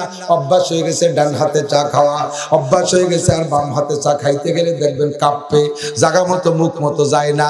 এই বাম হাত তো দিশে পায় না, অন্য জায়গায় নিয়ে লাগাই যায়, উল্টো পাল্টা হয়ে যায়। শরীয়ত আপনার যদি ডান হাতের সাথে সেট হয়ে যায় আর কখনো কোনো বিরক্ত বোধ হয় না। মসজিদে ঢোকার সময় ডান হাতে ডান পায়ে ঢোকা অভ্যাস হয়ে গেছে। জিন্দেগিতে ভুল করে বাম পাশে যাবে না। মোটরসাইকেল চালানোর মতো অটো হয়ে যায়। প্রথম যেদিন মোটরসাইকেল চালানো শিখছেন, যারা চালাইতে পারেন তারা আমার সাথে সাক্ষী দেন, তখন সব কিছু করা লাগে বহুত খেয়াল করে, মনে করে করে একটা করতে যায় আর একটা হয়ে যায়। গিয়ার সামনে বাড়া দিলে গিয়ার হয়, ভুল করমে পিছনে বাড়া লেগে যায়, উল্টো পাল্টা হয়ে যায়। সিগন্যাল লাইট জ্বালাতে মনে থাকে না, ভিট আইসে সে জায়গা ক্লাস ব্রেক করতে মনে থাকে না, হরেন দিতে মনে থাকে না, কোনো এলোমেলো হয়ে যায়। প্রত্যেকটা মনে করে করে করা লাগে। কতক্ষণ ঠিক না? এরপরে যখন মোটরসাইকেল আপনার রানিং হয়ে যায়, 2-5 বছর 2-5 মাস চালাইতে চালাইতে যখন অভ্যাস হয়ে যায়, তখন আর কিছু মনে করা লাগে না। কখন ক্লাস ধরতে হবে, অটো হাতে ক্লাস করে ফেলে। কখন গিয়ার কমাইতে হবে, তখন পায়ে অটো গিয়ার কমাই ফেলে। পিক আপ কোন জায়গায় কমাইতে হবে বলা লাগে না। হরেনের জায়গায় সুইচের পর আঙ্গুল এমনি চলে যায়, একটাও মনে করা লাগে না। কানে মোবাইল রেখে গল্প করতেছে আর গাড় কাজ কইরম চালাতে তালেছে, একটা মনে করা লাগে না। মোটরসাইকেল স্বভাবের সাথে সেট হয়ে গেছে। আপনি ইসলামকে স্বভাবের সাথে সেট করে নেন, হারাম ছাড়তে আপনার কষ্ট হবে না, হালাল ধরতে কষ্ট হবে না। আল্লাহ নবী বলেন ইত্তাকিল মাহারিমা। 1 নম্বর হলো, যদি তুমি দুনিয়ায় সবচাইতে বড় বুজুর্গ হইতে চাও, সবচেয়ে বড় আবেদ হইতে চাও, আমি ফুড্ডর হুজুরের চেয়ে বড় আবেদ হব, চরমুনার পিসাবের চাইতে বড় আবেদ হব, হাটাধরে আহমেদ শফির চাইতে বড় আবেদ হব, আমি সবচাইতে বড় আবেদ হব। যদি এমন প্ল্যান থাকে, নিয়ত থাকে, আল্লাহ নবী বলেন শর্তে মাত্র একটা কথা মনে রাখো, ইত্তাকিল মাহারিমা। যত হারাম আছে হারাম গুলোকে তুমি ছেড়ে দাও। শর্ট ওয়াজ হয়ে গেছে, বাড়ি গেলে জাতি বারে মোনাজাত করে দিতে পারি। ইত্তাকিল মাহারিমা, যত হারাম আছে ছেড়ে দাও। এবার হারামকে যদি আপনার নফসের সাথে সেট করে ফেলেন, হারাম রে হারাম মনে হয় না। হারাম যদি একবার নফসের সাথে সেট হয়ে যায় আর হারাম রে হারাম মনে হয় না। আর হারামে যদি অভ্যস্ত হয়ে যায়, প্রত্যেকটা হারামের এগেনস্টে হালাল আছে, ওই হালালে মজা থাকে না, হালালের প্রতি আকর্ষণ থাকে না। এদিক ভালো করে বুঝে নেন, হারামে যদি একবার অভ্যস্ত হয়ে যায়, প্রত্যেকটা হারামের এগেনস্টে কিন্তু হালাল আছে। সুদের এগেনস্টে ব্যবসা আছে, ঘুষের এগেনস্টে বেতন আছে, মদের এগেনস্টে দুধ আছে, কতক্ষণ মিথ্যার এগেনস্টে সত্য আছে, চুরির এগেনস্টে হালাল ইনকাম আছে, বিবাহ করে বাচ্চা জন্ম দেওয়ার এগেনস্টে জিনা করে বাচ্চা জন্ম দেওয়া আছে, অকথ্য ভাষায় গালাগালি করার এগেনস্টে ভালোবাসা বলার ভালোবাসা করার সিস্টেম আছে, আছে না নাই কথা বলেন। নিজের হালাল সম্পত্তি জমি চাষ করে খাওয়ার এগেনস্টে পরের জমি দখল করে খাওয়ার অভ্যাস আছে, পর্দার এগেনস্টে বেপর্দা আছে। যত হারাম আছে প্রত্যেকটা হারামের বিপরীত হালাল আছে। একবার যদি হারামে অভ্যস্ত হয়ে যায় আর হালালের তৃপ্তি থাকে না, হালালে মজা পায় না। যেই লোকগুলো ঘুষ খাওয়ার অভ্যাস আছে ওরা বেতনে তৃপ্তি পায় না। কতক্ষণ ঠিক কি ঠিক, বেতনের কোনো অপেক্ষাই নাই। ঘুষ কোন কোন দিক দিয়ে আসবে সেই সব জায়গায় নেটওয়ার্ক জাল পাইতে দিচ্ছে। হ্যাঁ, বেতন তো অটো অ্যাকাউন্টে ঢুকেই যাবে, ওটা ভাবলেও ঢুকবে না ভাবলেও ঢুকবে, ওইটাতে তৃপ্তিও পায় না, ওটার আগ্রহ নাই। যেই লোকটার সুদ খাওয়ার অভ্যাস হয়ে গেছে ওই লোকটা পরিষ্কার পরিচ্ছন্ন ব্যবসা করে তৃপ্তি পায় না। ব্যবসা করে বহুত কষ্ট করে টাকা কামাই করা লাগে, ডাকাতে মাল আনা লাগে, সিটিগাঙ্গাতে মাল আনা লাগে, ওর ভিতরে লাভ লসের রিস্ক আছে, চালান ধরে টান দেওয়ার রিস্ক আছে, ধরে বলেন আছে না নাই? কিন্তু সুদিয়া ব্যবসার মধ্যে কোনো রিস্ক নাই। স্টাম্প দিয়ে টাকা নিবা, দু মাসের শেষে 1000-100 টাকা, 2 মাস পর 200 টাকা। যদি টাকা না দাও তো ওই 100টায় আবার 10 টাকা, সে 10 টাকা না দিলি আবার তার সাথে আবার বাড়িয়ে যাবে আর একটু। এভাবে ডিমারটা আন্ডা বাসা ভর্তি তালে থাকে, জায়গায় বসে একেবারে তেল কই। অবশেষে 10 লাখ টাকা লাগাই দিয়া 5 বছর পর কয় যে আমি একটু হজের থেকে ঘুরে আসি। আল্লাহ যথেষ্ট দিচ্ছে, আছে না? এই সুদী হাজি, এই গুছি হাজি, ঘুষ খাওয়া টাকা দিয়ে তোরা মক্কা যাইতে নবী নিষেধ করেছে। আল্লাহ কয় তুই আসিস না, তাহলে মক্কায় বন্ধ হয়ে যায়। এই সুদখোর হাজি, তুই মক্কায় আসিস না, তোর সুদে টাকার হজে বাকি হাজিদের হজে দুর্গন্ধ মাখায় যায়। তোর মতো মানুষটা আমি মক্কায় দেখতে চাই না। জীবন ভরে চাকরি করছো বন্ধু, বেতন ছিল 25 থেকে 30,000 টাকা, ছেলে মেয়ে 4-5টা, এতগুলো নিয়ে লালন পালন করে তুমি এরপরে আবার হজের টাকা পাইলে কোন জায়গায়? তোমার একবার প্রভিডেন্ট ফান্ডের যে টাকা আছে ওই টাকা ছাড়া তোমার কোনো টাকা নাই। বন্ধুরে, ওই টাকা দিয়ে হজে যা গেলে যেতে পারো, কিন্তু তুমি মোটা মোটা টাকা ওই সারা বছর যা ঘুষ খেয়ে কামাই করছো, ওই যে ব্যাংকে জমা রেখে ওর মধ্যে যে ফ্যামিলি সহ হজ করে আসছো, ইত্তাকিল মাহারিমা, তোমার এই হজ আল্লাহর কাছে কবুল হবে না। এই হজ হজ না, এই হজটা হলো প্রফেশনাল ধোঁকা। আল হজ মানে হাজিতে আল লাগাইছে। হজে যার আগে আল দে তবিটাগে, হজে তাই ছবি আল দেয়, আল আল কয় না, আল কয় না, আল দেয়। হজে যার আগে আল দে তো হজে চাইছো আল দেয়। আর মুখিও আল, দাড়ি একদিন কাটার পরে পরের দিন দাড়ি একটু আগা বেরোলি ভালো, আল আল ধার হয় না, এলা আল হাজ। হজে চাইছে যদি দাড়ি রাখতে না পারলি তাহলে তুই আল হাজ, তুই হাজি না। হজে যার আগে যে আকামগুলো করেছো, হজেতে আসার পরে যদি সেই আকামগুলো ছাড়তে না পারো তাহলে তুমি পরিষ্কার জেনে নাও তোমার হজ কবুল হয় নাই, তুমি হজ্জে মাবরুর নিয়ে আসতে পারো নাই। তওবা করার পরেও যদি সেই গুনাহ করো তাহলে বুঝবা তোমার তওবা কবুল হয় নাই। নামাজ পড়ার পরেও যদি তুমি নামাজের দ্বারা যে কামগুলো থেকে ফিরে থাকা কথা ছিল ওই কামগুলো থেকে ফিরে থাকতে না পারো তাহলে বুঝবা তোমার নামাজ হচ্ছে না, এখনো নামাজের মধ্যে সমস্যা আছে। কথা কান ঠিক ঠিক না? সরে চলে যাই ইত্তাকিল মাহারিমা। 5টা কাজের 1 নম্বর কাজ হলো হারাম কাজগুলো ছেড়ে দাও, যত হারাম আছে ছেড়ে দাও। 1 নম্বরে হারাম শিরিক, 2 নম্বরে হারাম কুফর, 3 নম্বরে বেদাত হারাম, 3 নম্বরে বেদাত হারাম। এই তিনটে হলো ইমানের সাথে সম্পৃক্ত। এরপরে চলে গেছে আমলের দিক দিয়ে, মিথ্যে কথা বলা হারাম, চুরি করা হারাম, ডাকাতি করা হারাম, গীবত শিকায়াত হারাম, অন্য মানুষের উপরে অপবাদ দেওয়া হারাম, মিথ্যে অপবাদ দেওয়া হারাম। এদিক থেকে মিথ্যে মামলা বাংলার জমিনে, সত্য মামলা চলে না, সত্য মামলায় জিতা যায় না। কথা বল, উকিলরাই শিখে যায়। আপনি টাকা পাবেন কত? কয় 5 লাখ। 5 লাখ যদি মামলা দেন তাহলে 5 লাখ দেবে না, কোর্টের রায় দেবে 3 লাখ, 2 লাখ মাইনাস হয়ে যাবে। আপনি 7 লাখ লেখেন, পাসের রায় হবে, তাহলে আপনি পাস পাবেন, তাহলে আপনি পাস। নিজের ন্যায্য 5 লাখ পাইতে মিথ্যা মামলা 7 লাখ দেওয়া লাগে। এই 2 লাখের উপরে যে মামলা দিয়েছেন, এইটা দিয়েছেন অপবাদ। ওই লোক আপনার কাছে 2 লাখ টাকা অতিরিক্ত দিনা না, 5 লাখ টাকার দিনাম। মিথ্যা মামলা কইরা মিথ্যা সাক্ষী যদি কেউ দেয়, মিথ্যা মামলা যদি কোনো মিথ্যা সাক্ষী দেয়, আল্লাহর নবী বলেন আল্লাহর কাবা ঘরকে 36 বার ভাঙলে, আল্লাহর কাবা ঘরকে শত্রুতাই করে 36 বার ভাঙলে যেই পরিমাণ গুনাহ হয়, একজন মানুষ আরেকজন মানুষের এগেইনস্টে মিথ্যা মামলা দিলে তার চাইতে বেশি গুনাহ হয়। ও মুসলমান, নগরকান্দা সালতার মানুষ কাজিয়াডাঙ্গায় ভালো পারদর্শী, স্বীকার করলো আলহামদুলিল্লাহ। ঠিক হেসাব দ্বারা কাজে করি, কাজে যে পরিমাণ করি, মামলা করি তার চাইতে বেকায়দা পরিমাণ, ঠিক না? যারা মামলা করে এগেইনস্ট পার্টি, তাদের হাতে কোনো অজুহাত নাই, মামলা করার মতো কিছু নাই। ওরা মিথ্যে মামলাটা সাজায় দেয় উকিলের কাছে যাইয়া। ও উকিল সাহেবরা সাবধান, কিয়ামতের ময়দানে তোমার কিন্তু বিচার আছে, হিসাব দিতে হবে আল্লাহর সামনে। তুমি যে মিথ্যে কথা সাজাইয়া কেস একটা বানাই দিলে, পায় বান্ধনের গোড়ায় বান্ধন না দিলে ডিল হয় না, ওইটা যে টাইট টাইট থেকে যায়। কাজেই মামলা একটা দিতে হবে, অনার্থক মিথ্যে মামলা একটা লাগাই দেয়। পরিষ্কার পরিচ্ছন্ন মানুষ এই মানুষটারে মিথ্যে মামলা দিয়ে হারাস করে। আপনি 36 বার কাবা ঘর ভাঙ্গা শত্রুতাই করে ভাঙ্গার গুনাহ কামাই করেছেন।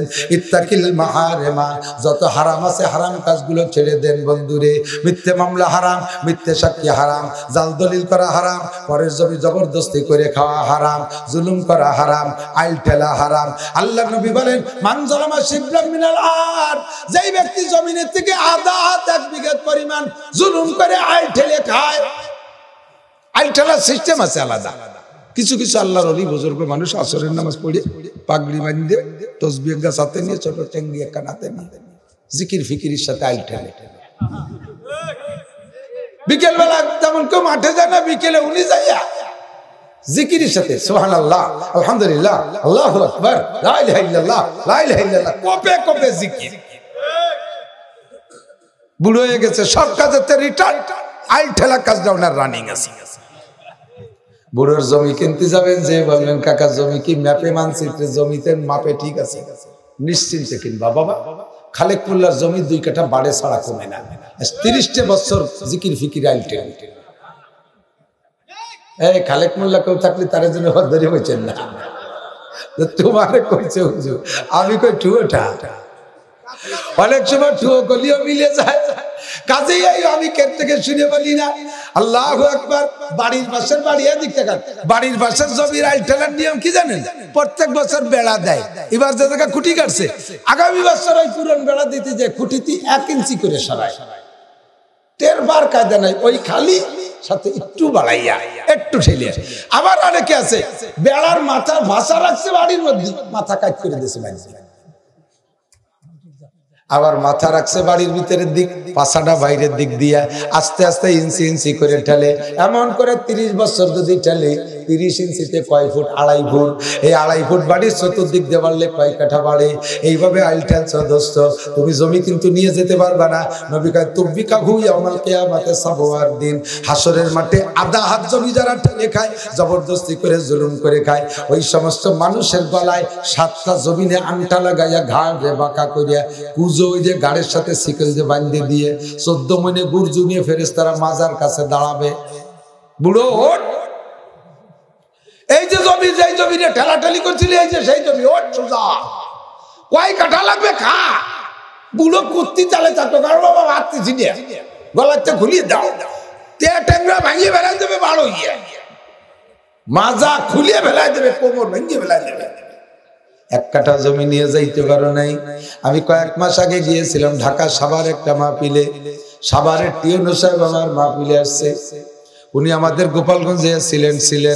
উনি বলতেছে হুজুর আমি গোপালগঞ্জে চাকরি করছি, এই খাতিরে আপনার মাহফিল শুনে আমি চলে আসছি। অত্যন্ত মহব্বত করি গোপালগঞ্জওয়ালাদেরকে, সেই খাতিরে আসছে হুজুর। জমিনে যত ঝামেলা, দুনিয়ায় যত কেস, সবচাইতে বড় কেস হলো জমি জমার কেস। 3টে কেসই হলো উকিলদের মূল দায়িত্ব। উকিলদের শর্ট হ্যান্ডে কি লেখে ইংরেজিতে? LLB, LLB কয় না, LLB। আমি জানি যে এর মিনিংস। আমার এক উকিল কয় হুজুর এই আমাকে LLB কয় কেন জানেন? আমি কই না থাকতে জানি না, তর্জমা করেন দি। কয় যে এর মানে হলো ল্যান্ড লেডিজ বিজনেস। এক এলে ল্যান্ড, আর এক এলে লেডিস, আর বিটি বিজনেস। আমাদের যত ঝামেলায় তিন জায়গা, ল্যান্ড লেডিজ বিজনেস। ল্যান্ড মানে জমি, লেডিস মানে মহিলা, বিজনেস মানে ব্যবসা। যত মামলা খুঁজে খুঁজে দেখেন এই তিন জায়গায় এসে দাঁড়ায়, ঠিক না? এই জন্য আমাকে বলে LLB। উনি কথা বলতেছিলেন, এর ভিতরে উনি এই কথাটাই বুঝাইতে চাইছেন, ও আমার এলাকাবাসী, সাভারবাসী, আপনারা আমার কাছে যান, আমি টিও নোক কেস কাছারি তো বেশিরভাগই দেখি আমার সালিশ করা লাগে জায়গা জমি নিয়া। বিঘে কে বিঘে জমির মালিক, কত যে জমির মালিক, তারপরও 1 কাঠা 2 কাঠা 1 শতাংশ 2 শতাংশ জমি নিয়ে গ্যাঞ্জাম, লক্ষ লক্ষ টাকা চলে যাচ্ছে তার পিছনে, সেদিকে তাকায় না। জমি 1 কাঠা নিয়ে জিততেই হবে, কতক্ষণ জমি 1 কাঠা নিয়ে জিততেই হবে। ও আমার বাবারা, সেটিওনে সাহেব বলতেছিলেন, ও আমার বাবারা, আপনি কতটুক জমির মালিক তাকে আপনি ভেবে দেখছেন? রাতের বেলা আপনি যখন খাটে শুইবেন, টান টান হয়ে শুয়ে দেখেন আপনি কতটুক জায়গায় শুইছেন। আপনার যত বড় বিল্ডিং থাকুক, বইরে বিল্ডিং বইরে আপনি গড়ই বেড়ান না শোয়ার সময়। উপরতলা থেকে নিচতলা পর্যন্ত 10 তলা বিল্ডিং এর প্রত্যেক রুমে রুমে আপনি গড়াগড়ি করেন না। 1.5 হাত জায়গার উপরে আপনি শুয়ে আছেন, এদিকে 1.5 হাত পায় লম্বা, দিকে 3.5 হাত। আপনার দুনিয়ায় বসবাসের জন্য এই 3.5 হাতের মালিক আপনি, আর কবরে যাওয়ার পর আপনি 3.5 হাত, এই 3.5 7 হাত জায়গার মালিক দুনিয়া এবং কবরে। আপনি কামলা কামলি করেন 100 200 250 300 বিঘে বানানোর জন্য, সব কিন্তু ধুয়ে চলে যেতে হবে, সন্দেহ নাই। ইত্তাকিল মাহারাম, এ হারাম বর্জন ছেড়ে দাও। পরের জমির ফসল হারাম, সুদে কারবার হারাম, ঘুষে কারবার হারাম, সুদ হারাম, ঘুষ হারাম। এরপরে এদিক থেকে জমি বন্ধক রাখে, জমি বন্ধক রাখে। 1 বিঘে জমি 20,000 টাকা খরচান, কথার কথা বলছি, 50,000 টাকা। 4-5 বছর খাওয়ার পরে আবার 50,000 টাকা ফিরেই নিয়ে চলে যায়। এই যে 4-5 বছর খাইছেন, এই 4-5 বছরে যে ফসল হয়েছে, প্রত্যেক ফসল আপনার সুদ হয়েছে। এই ফসলের টাকা হিসেব করা হবে, 1 টাকা 100 পয়সা। এর ভিতরে আল্লাহ নবী বলেন, আর রেবা বেদির হামিন কাছে তুয়া সালাসিনা জিনিয়া, 1 টাকা পরিমাণ সুদ খাইলে এবং দিলে কয় মন পাটে কয় টাকা হয়েছে, কয় মন পেঁয়াজে কয় টাকা হয়েছে, কয় মন ধানে 5 বছরে কয় টাকা হয়েছে। প্রত্যেক 1 টাকার বিনিময়, 1 টাকার বিনিময় আপন মায়ের সাথে 36 বার জেনার গুনাহ লেখা হইয়া গেছে। সবচেয়ে বড় বুজুর্গ যদি হইতে চাও, ইত্তাকিল মাহারামা, তোমার হারাম গুলোকে ছেড়ে দাও। উপার্জনের হালাল ছাড়ো, পারিবারিক হারাম ছাড়ো, নিজের বডির ভিতরে হারাম ছাড়ো। দাড়ি কাটা হারাম, দাড়ি কাটা হারাম, পাশা বের করে প্যান্ট পরা হারাম, নাভি বের করে ভুড়ি বের করে দিয়ে লুঙ্গি পরা হারাম, টাকলুসে কাপড় পরা হারাম, শরিয়ত বিরোধী চুল কাটানো হারাম। ইহুদ নাসারা খ্রিস্টানদের কাটিং এ, নায়ক নায়িকাদের কাটিং এ যুবকরা চুল কাটাও, এইটা হারাম। মহিলারা বব কাটিং চুল কাটাও হারাম। মেসি কাটিং, সুবহানাল্লাহ, এমবাপ্পে কাটিং, ওরে বাপরে বাপ, এমবাপ্পে কাটিং। এমবাপ্পে কি তোর বাপ নাকি যে 4 কাটিং এ চুল কাটাইস? নায়ক কাটিং, নায়িকা কাটিং। আমার নবী বলেন, আমার উম্মত অনুকরণে পাকা হবে। উম্মতের দায়িত্বই অনুকরণ করা। আল্লাহ বলেন, কুরাতি আল্লাহ ওয়া আতিউর রাসূল ওয়া উলিল আমরি মিনকুম, আল্লাহর হুকুমের অনুসরণ করো, নবীর হুকুমের কাজের অনুকরণ করো। আর তোমাদের জামানায় হক্কানি উলামায়ে কিরাম যারা আছে, আব্দুল গফফার সাহেব, ইসমাতুল্লাহ কাসেমি, লিয়াকত আলী সাহেব, হেলাল উদ্দিন সাহেব, ইহিয়া মাহমুদ সাহেব, জাফর আহমদ সাহেব, এই সমস্ত বড় বড় হক্কানি উলামায়ে কিরাম, চরমুনার পীর সাহেব, এনাদের অনুসরণ অনুকরণ করো, এনাদের অনুসরণ অনুকরণ করো। উম্মতে অনুকরণ করবে, কিন্তু এই সমস্ত বুজুর্গানের দিনের অনুকরণ বাদ দিয়া, নবীর অনুকরণ বাদ দিয়া অনুকরণ করবে যাইয়া তারা ইহুদ নাসারা খ্রিস্টান হিন্দু বুদ্ধদের, তাদের অনুকরণ করবে। তাদের পোশাক ভালো লাগবে, তাদের দাড়ি যেমন কাটিং সেইভাবে ভালো লাগবে, তাদের চুলের কাটিং ভালো লাগে, তাদের বিনোদন কাটিং ভালো লাগে, তাদের সবকিছু মুসলমানদের ভালো লাগে। আল্লাহর নবীর আদর্শ তাদের ভালো লাগবে না। অনুকরণ তারা করবে ইহুদ নাসারাদের। আমাদের দিবস হলো মাত্র 2টা আনন্দের দিবস। জোরে বলেন কয়টা? আনন্দ দিবস কয়টা? আল্লাহ নবী বলেন লিকুল্লি কওমিন ঈদুন ওয়া হাদা ঈদুনা, ঈদুল আযহার ঈদুল ফিতর, এই দুইটি ঈদের সময় আমার নবী বলেছেন প্রত্যেক জাতি গোষ্ঠীর যার যার বিনোদনের আনন্দ আছে, ফুর্তি আছে, খুশির দিন আছে। আমার আর আমার উম্মতের আনন্দের দিন হলো ঈদুল ফিতর আর ঈদুল আযহা। এই দুইটা দিনও নিয়মতান্ত্রিক ভাবে শরীয়ত আছে। আপনি আনন্দ করবেন কি দিয়া, কতটুকু আনন্দ করবেন এর একটা মাপকাঠি আছে না নাই? দুই ঈদের দিনে আনন্দ মানে তোমার মেয়েটারে খালি গায়ে আলগা গায়ে পয়সাইয়ে দিবা, তোমার যুবক ছেলেটারে দিয়া আর একটা মেয়েরে দিয়া তারা মোটরসাইকেলে রাস্তা দিয়ে বিল্ডিং মেরে বেড়াবে আর বাড়ি আতশবাজি ফুটবে, বক্সের ডেক সেটাই না লাফালাফি ফালাফালি করবে, বান্ধবীদেরকে ঝাঁক ধরে বাড়ি এনে যুবক ছেলে তাদেরকে নিয়ে খাওয়া খাই গালে উঠে ঠেলাঠেলি ধাক্কাধাক্কি করবে। এইটা ইসলামী শরীয়ত না। শরীয়তের বিধানের মধ্যে তাইকা শরীয়ত পরিমাণ পোশাক পইরা সুসজ্জিত হইয়া ঈদের দিন ঈদের নামাজ পড়ে আসবা, রাস্তাঘাটে কিছু খাবার দাবার পাইলে কিনে নিয়ে আসবা, বাড়ি আইসা তুমি ভালো মন্দ রান্না বান্না কইরা তো ভুক অনুযায়ী খানা দানা খাইবা। এই পর্যন্ত তোমার আনন্দ শেষ। কিন্তু মুসলমান ঈদের দিনটাকেও বোঝা যায় না এটা মুসলমান বাড়ির ঈদ না হিন্দু বাড়ির কোন পুজোর মেলা। মুসলমান বাড়ির ঈদ না হিন্দু বাড়ির পুজোর মেলা। ঈদের দিন মুসলমান মেয়েরা হিন্দুদের মতো সাজে আর জামার মডেলের তো শেষ নাই, প্রত্যেক বছর মডেল চেঞ্জ। কি যে হবে লাস্টে আল্লাহর নবী কয় অতি অতি হবে যাইয়া যদি দেখে কোন মুসলমানের সন্তান যে কোন খ্রিস্টান কোন ইহুদির বাচ্চা সে তার মাকে নিয়ে রাজপথে দাঁড়িয়ে জিনা করতেছে, মুসলমানের ছেলে মনে করবে এটার মধ্যে একটা ক্রেডিট আছে, এটা বর্তমান update, new fashion, new design. কাজেই সেও তার মাকে নিয়ে রাজপথে জিনা করবে। ১,৫০০ বছর আগে বলেছে, এখনো পর্যন্ত নাউজুবিল্লাহ বলে যাচ্ছি, বেশি দেরি নাই, ভয় হচ্ছে। মুসলমানদের 14ই ফেব্রুয়ারির নাম কি day? Valentine day. Thank you. ও তো গত বছর রস করছি, ও তো মোবাইলে ধরে রাখছে, মনে রয়েছে, আর ওরা তো জানে আমার কাছে ভালো। ভ্যালেন্টাইন ডে, এই ভ্যালেন্টাইন এক নুচ্ছ, এটা এক ইহুদি নুচ্ছ। এই নুচ্ছ যে জায়গা যায় সেই জায়গায় নুচ্ছবি করে। ওর নুচ্ছবি একেবারে পুরো দেশে ছায় হয়ে গেছে। তৎকালীন প্রেসিডেন্ট ওর জ্বালায় যে জায়গা যায় সেই জায়গায় নুচ্ছবি আরে দৈরি ওরে জেলে দিয়েছে। জেলখানায় যাই এক অন্ধ মহিলার সাথে একাম করছে, শেষে তারে ধরে দিয়েছে ওই দিন ফাঁসি। ফাঁসি দিলে ওর ফাঁসির পর দুঃখিত হইয়া সারা ওই দেশের সমস্ত নুচ্চরা ওই দিনটাকে একটা দিবস বানাইছে। সেই দিবসটা হলো 14ই ফেব্রুয়ারি। আর সেই দিবস মুসলমানের সন্তান পালন করবে। আল্লাহ বাসালের বেশি দেরি নেই, বহুত নুচ্ছিয়ে দেশের আগে থেকে লাইন গার্ড করিয়ে রাখছে। কোনটা কোন জায়গা যাবে দিবস প্রতি, কেউ কুয়াকাটা যাবে, কেউ কক্সবাজার যাবে, কেউ সুন্দরবন যাবে, কেউ করমজল যাবে, যাই সেই জায়গা বসে তাসবিহ টেপবে, সুবহানাল্লাহ সুবহানাল্লাহ পড়বে, জিকির বিকির করবে, আকাম কুকাম করে আসবে।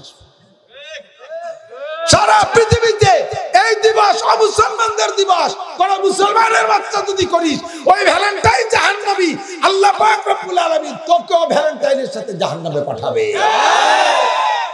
অনুকরণ করতে করতে কার সাথে করো? আমার হুজুর ফুকরের মতন সাহেব, আপনাকে এই ফুকরে না তারা হযরত মাওলানা নুরুল হক সাহেব হুজুর রসিক মানুষ মাঝে মাঝে বলতেন, মানা ইয়ে যে কিভাবে অনুকরণ দেখতেছে আমার তো ভয় লাগতেছে, কদ্দুর যাইয়ে অনুকরণে ঠেকে তা আল্লাহ জানে। যদি এদের পোশাক আশাকের অনুকরণ তো চলতেছে, এদের নবী হলো চলচ্চিত্রের নায়ক নায়িকারা, ওরা যা পরে এরা তাই পরে।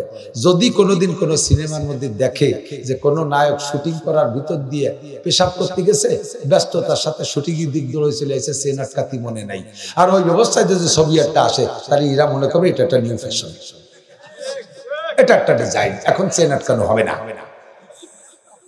ছোটবেলায় কইতো আমার হুজুর, আমরা তো ছোট, শুনিয়ে একটা হাসিতে উড়ে দিত, এখন থেকে যে তাই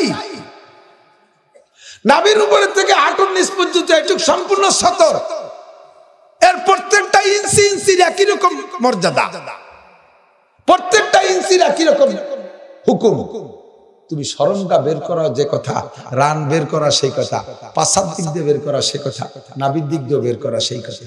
প্যান্টেরটা বানাইছে যা দাঁড়ায় থাকলে একটু টাইনি টুনি সোজা হয়, যদি একটু এরকম উড়ো বসে অথবা রুকু সিজদায় যায়, ওই পাশে টান খাইয়ে বিগত খানিক আগে বার হয়ে যায়, হাসার হিন্দে শিয়ের বিয়ের যা আছে সব দেখা যায়।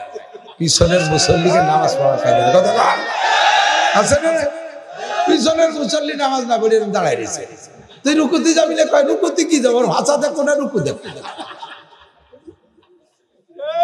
অনুকরণ শুরু হয়েছে কিনা? তা আমার হুজুর যে কইছে যে শরমগা বের করে সেনাটকাতি মনে থাকবে না, তাই কম কি হয়েছে? মুসলমানের মেয়ে স্কিন টাইট, বডির সাথে গায়ের রঙও যা, পাজামা বানাইছে তাই একেবারে কেমন যেন একটা বেলুন পরাইতে একটা রাবার, শরীরের সমস্ত শরমের অঙ্গগুলো তাকানোই কায়দা নাই, বাপ বেটা একসাথে হাঁটারই কায়দা নাই, মাই পুতি একসাথে হাঁটারই কায়দা নাই, এমন ভাবে নেকেট, গায়ের সাথে সেরকম একটা গেঞ্জি টাইট করে, উন্না মুন্না কিছু নেই। আরো বিদেশে যাবেন তো চোখ উঠায় তাকান যায় না। দুবাই এয়ারপোর্টে গেলে, দুবাই এয়ারপোর্ট তো মুসলিম কান্ট্রি, চোখ উঠানোর কায়দা নাই। সেরকম একটা ব্রেসিয়ার গায়ে আর একটা হাফ প্যান্ট পরা এই মোটা মোটা মহিলা, না দেখে উপর দিক না তাকায় হাঁটবেন বাকি, কার সাথে গাই খাইয়ে আবার চিতে ভরি যায়, ধাক্কা লেগে চিতে। মুসলমান, এরা মুসলমান, মুসলমান আমার দেশের মুসলমান, আমার দেশের মুসলমান ভাইয়েরা, এ যুবক, ইত্তাকিল মাহারিমা তাকুনা আবাদান নাস। নারীদের ফ্যাশন চুলটা লম্বা হওয়া, নারীদের ফ্যাশন চুল লম্বা হওয়া, পুরুষের ফ্যাশন হলো চুল দাড়ি লম্বা হওয়া। দাড়ি লম্বা হইলে দেখতেও ভালো, দাড়ির ভিতরে মর্যাদাও আছে, আছে না নাই? শরীয়তের প্রত্যেকটা আমলের পিছনে আখিরাতে যেমন মোটা প্রতিদান, প্রত্যেকটা আমলের পিছনে দুনিয়ায় এরকম প্রতিদান আছে। দাড়ির প্রতিদান কি? কিয়ামতের ময়দানে পুরুষদেরকে নবী সর্বপ্রথম চিনবেন দাড়ি দেখে। পুরুষদেরকে চিনার এক নম্বর আলামত কি? কারণ কিয়ামতের মাঠে তো আপনি পোশাক পরে উঠবেন না, দেখ কিয়ামতের মাঠে কেউ পোশাক পরে উঠবে না, সব ল্যাংটা। সিদ্দিকা আয়েশা বলতেছেন, হুজুর ল্যাংটা কেমন করে দিদি, আমরাও কি ল্যাংটা থাকবো? হ্যাঁ, সবাই ল্যাংটা। তো সেই জায়গা কেমন হবে কন্দি হুজুর? এই কথা তো ভালো করে ক্লিয়ার বলতে পারতে, কেমন হবে? সব ল্যাংটা। হুজুর বললেন, আয়েশা ওই দিনের যে ল্যাংটা, ওই ল্যাংটার ভিতর দিয়ে কেউ কেউ শরমের কথা স্মরণই থাকবে না, দেখার হুশই থাকবে না। আল্লাহ ইয়াউমা তাযহালু কুল্লু মুরদিয়াতিন আম্মা আরদাত ওয়া তাযাউ কুল্লু যাতি হামলিন হামলাহা ওয়া তারান নাসা সুকারা ওয়া মা হুম বিসুকারা ওয়ালাকিন আযাবাল্লাহি শাদীদ। মিয়া, একটু পরে আপনার ফাঁসি হবে, সেই সময় কি আপনার হুশ আছে? পরনে কাপড় আছে না নাই? বিচার হবে, আল্লাহ আরশে আজিমের উপরে বৈশা তর্জন গর্জন মারতেছে, আমতাজুল ইয়াউমা আইয়ুহাল মুজলিমুন, হে গুনাহগাররা এখান থেকে ভাগ হয়ে যা, আলাদা হ। আল্লাহর বিশাল আওয়াজ শুনে থরে কম্পমান, কেউ কেউ সতরের দিকে দেখতে সাহস পাবে না। ওই দিন ময়দানে মাহশারে আমার নবী তার উম্মতদেরকে বাছাই করে নিয়ে যাবে, সবাইকে বাছাই করে নেবে। সুবহানাল্লাহ। সাহাবায়ে কিরাম বললেন, হুজুর আপনার উম্মতকে আপনি চিনবেন কি দেখা? পুরুষদের চিনার এক নম্বর আলামত হলো তাদের পুরুষদের দাড়ি লম্বা হবে, আমার উম্মতের পুরুষের দাড়ি লম্বা হবে, মোচ ছোট হবে, এই দেখে আমি চিনে ফেলব, এক নম্বর। তারপরে হুজুর বললেন, আল্লাহ ইন্না উম্মতি ইউদআউনা ইয়াউমাল কিয়ামাতি গুররাম মুহাজ্জালিনা মিন আসারিল ওযু। আমার উম্মতের চেহারা, ওযুর অঙ্গগুলো নূর চমকাইতে থাকবে। আমি এই দেখে দেখে খুঁটে খুঁটে বাছাই করে নেব। ও যুবক, দাড়ি কাটা হারাম, কাটছো তুমি ময়দানে, নবী পাকের সামনে সাক্ষাৎ হবে না। নামাজ না পড়া হারাম, ইত্তাকিল মাহারিমা, এই হারামটা ছেড়ে দাও। নামাজ না পড়ার অভ্যাস ছেড়ে দাও, দাড়ি কাটার অভ্যাস ছেড়ে দাও। যদি নবী পাকের সুপারিশ পাইতে চাও ময়দানে মাশারে, এক নম্বর আবেদ হিসেবে যদি তুমি উঠতে চাও, যত হারাম আছে ছেড়ে দাও। মা বোনদেরকে বেপরদায় চলা হারাম, মাথা খোলা বোরকা পরা হারাম, বোরকা পরে মুখ খোলা রাখা হারাম, বডির সাথে টাইট বোরকা পরা হারাম, অকথ্য ভাষায় গালাগালি করা হারাম, মহিলারা বাচ্চাদের গালি দেওয়া হারাম, মহিলারা স্বামীর সাথে তুই তুই করে কথা বলা হারাম। তুই তুই করে বলনেওয়ালা মহিলা আছে না নাই? স্বামীর আড়ালে অনর্থক বানায় বানাইয়া বাব্বার কাছে নালিশ করে স্বামীকে কথায় তোমার সাথে যতটুকু তোমাকে শাসন করতে গিয়ে যদি একটু কিছু করে থাকে, এইটা তুমি বাপের বাড়ি যাইয়া বাব্বাইদেরকে ফুসলাই আইনা স্বামীরে তুমি বিচার আদায় করে নেছো। তুমি ভালো করে মনে রেখো মহিলা, কিয়ামতের ময়দানে আল্লাহর কাছে জবাব দেওয়া লাগবে। স্বামী তোমারে মারার অধিকার রাখে, পিটানোর অধিকার রাখে, তোমার এইটা মেনে নিতে হবে। এবার আমরা পুরুষরা আমাদেরও দায়িত্ব আছে, স্ত্রীর সাথে অকথ্য ভাষায় গালাগালি করা, যে কথাগুলো বলা যায় না এমন ভাষাও ব্যবহার করে। কিছু কিছু আনাড়ি মার্কা মুসলমান আছে, কথাক্ষণ আছে না নাই, যে কথা বউরে না বলা যায় সেই কথা বউরে বলে, যে কথা মেয়েরে বলা যায় না সে কথা মেয়েরে বলে। ছেলেদের সাথে সেরকম বকাবকি করে। স্ত্রীকে যদি অকথ্য ভাষায় গালাগালি করেন, এইটা বাচ্চা কাচ্চারা শুনলে বাচ্চা নষ্ট হয়ে যায়। মেয়েদের স্ত্রীদের সাথে, স্ত্রীকে আপনি সন্তানদের সামনে স্ত্রীর গায়ে আঘাত করবেন না, সন্তানদের সামনে স্ত্রীরে মারবেন না।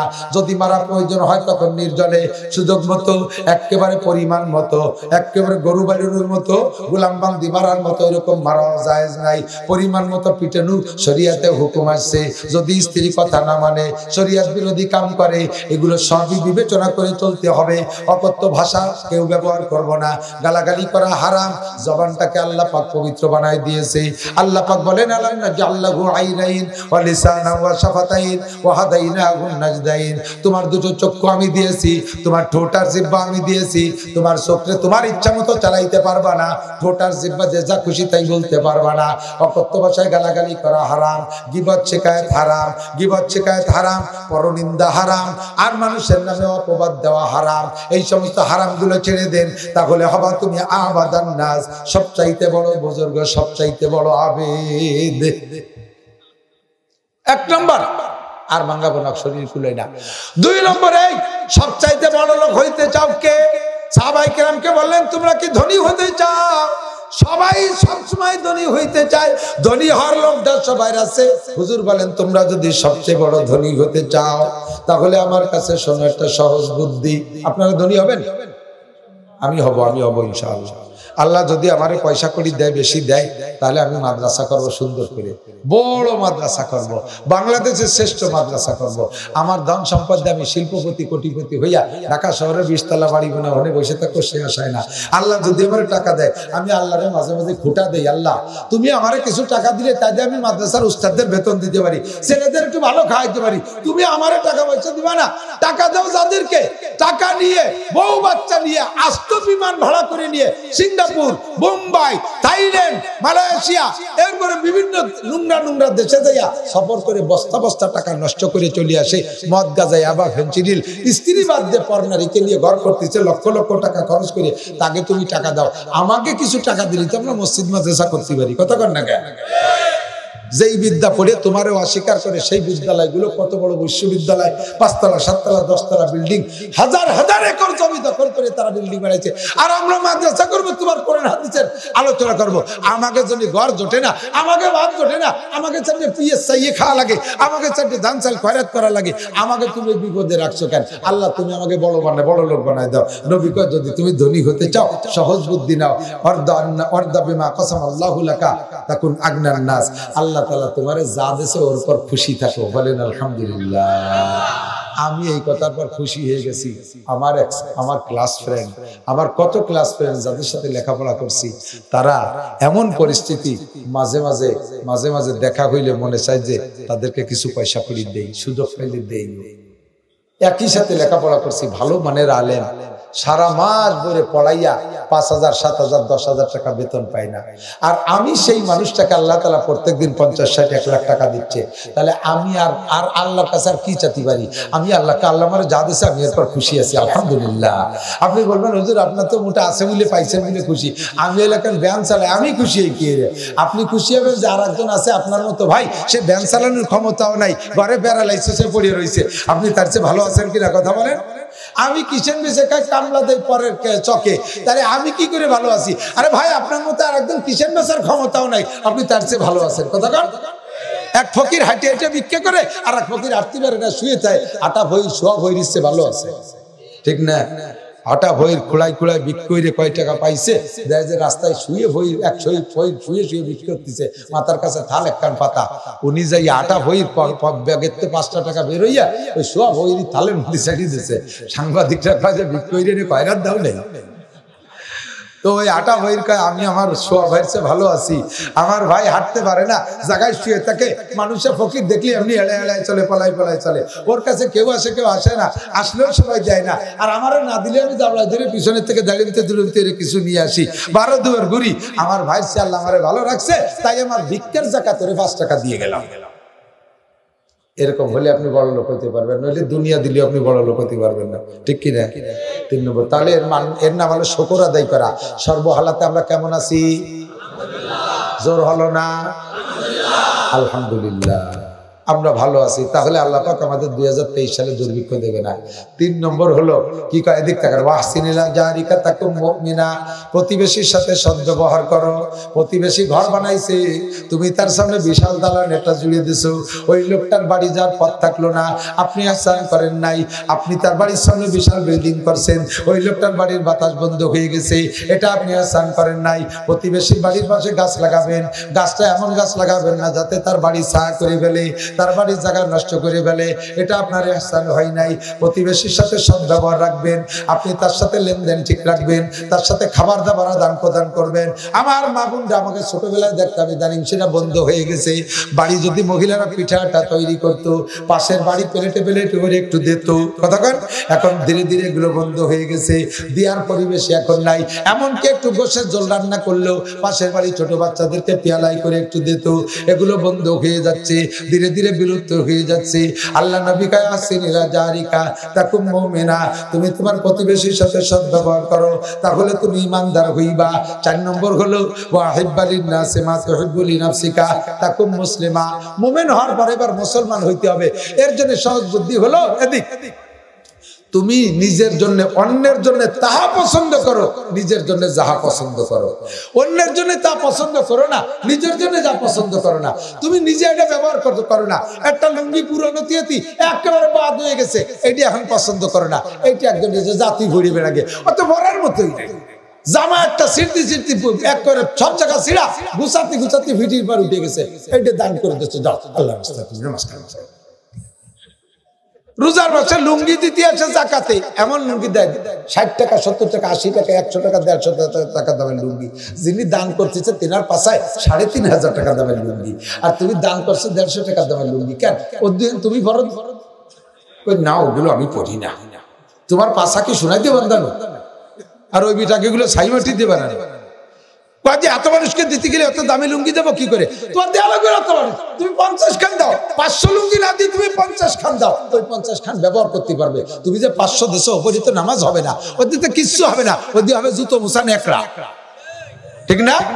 তুমি যে কম্বল দেশো, কম্বল কি দেশো আমি কয়ে থাকি শোনেন, এই কম্বল দেশে নিয়ে কয়দিন পাপোশ বানাইছে, পরে ছাগলে শীতি ব্যবহারে ডাকতেছে, কাকা আমার কিছু দেন, সেদিন নিয়ে ছাগলটা জ্যাকেট বানাই দিয়েছে, ছাগলের 2 সেনা নেতা দেওয়ার পরে ভিজে গেছে, আবার থরথরায় কাঁপতেছে, খুলে তুইছে, তাই ধুয়ে বিটিরাও দিয়ে পাইটু বানাইছে, মুড়ি বাজার সার কি পাই 10 মাইল। তুমি কি কম্বল ব্যবহার করো? আমি 8,000 10,000 টাকা দামের কম্বল ব্যবহার করি। তুমি যা ব্যবহার করো তাই যদি পারো 5 খান দাও, তুমি 500 দেওয়া লাগবে না, ওর 5 খান দাও, যারে যেই 5 জনটা দিবা ওই 5 খান কম্বল, ও 30 বছরের মধ্যে আর ওর কম্বল কিনা লাগবে না, কথা কোন ঠিক না? বেটা কম্বল দে, তুমি আর গায়ে দাও না, তাই বেটাকে দাও। জ্যাকেট দান করতে আইছে বা নিক্সন মার্কেটেতে কয় কাটুই কাটিয়ে ডেলি তৈরি, ও কের গায়ে হয় না, তোর দিদি কইছে কিনা, ওর দুটো তুই গায়ে দিদি, তোর মারা দিদি, তোর মাইয়ের গায়ে দিয়ে, তুমি মুসলমান শাস্তি আইছো, যা তুমি পছন্দ করো না তার একজনে দিবা না।